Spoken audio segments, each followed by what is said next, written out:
Yan guys, yung si misis oh, mag-aani guys oh. Yan guys yung aming pag-aani dito sa aming bundok. Yan ang kaingin ng palay.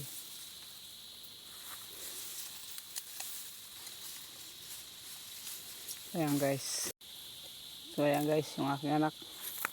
May balanan din guys oh. Tulong din daw siya mag-ani. Para may bigas daw kami guys.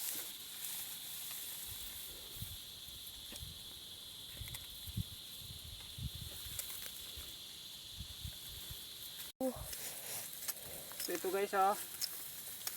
Ating pag-aani dito.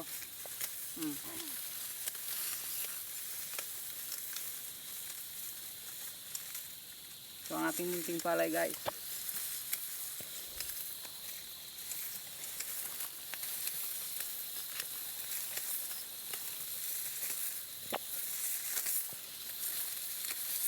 Harvester guys.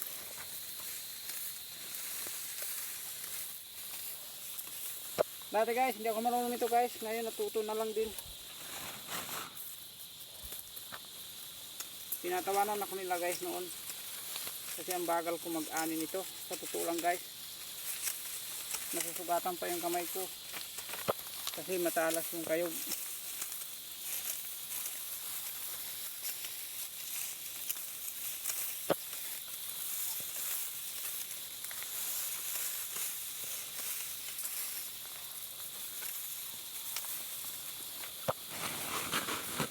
So ito yan guys oh. Sige, bye bye.